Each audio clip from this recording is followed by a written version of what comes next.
Copa আমেরিকায় ব্রাজিলের starting একাদশে গোলকিপার হিসেবে কাকে দেখতে চান বা কাকে রাখা উচিত, এই প্রশ্নটা বেড়ে চলছে। বেনতো ইংল্যান্ড এবং স্পেনের বিপক্ষে গোলকিপার ছিলেন, অ্যালিসন এবং অ্যান্ডারসন সে সময় অনুপস্থিত ছিল। তখন আবার বেনতো এত ভালো পারফর্ম করেছেন যে অনেকের মন বেনতো জয় করে নিয়েছেন। এখন আবার অ্যালিসন বেকার ফিরেছেন, মেক্সিকোর বিপক্ষে তিনি গোলকিপার হিসেবে ছিলেন এবং এখানে কিন্তু তার দৃষ্টিগত ভুলগুলো লক্ষণীয় ছিল। যেমন ব্রাজিল যে গোলটা হজম করেছে, একটা গোল হজম করেছে মেক্সিকোর বিপক্ষে, দুইটা গোল হজম করেছে, তার মধ্যে একটা ছিল অ্যালিসন বেকারের ভুল, এবং সেটা কতটা ভুল সেটা কিন্তু আপনারা এই মুহূর্তে স্ক্রিনে দেখতে পাচ্ছেন। এছাড়া আরও একটা ভুল অ্যালিসন বেকার করেছিলেন, সেটা হচ্ছে তিনি ভুল পাস দিয়েছিলেন।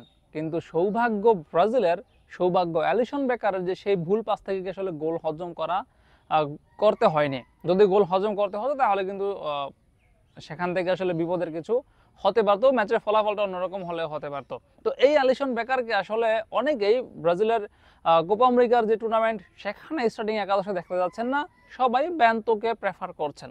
আপনি অ্যালিসন বেকারকে দেখতে চান নাকি বেনতোকে দেখতে চান, সেটা আপনি জানাতে পারেন কমেন্টে।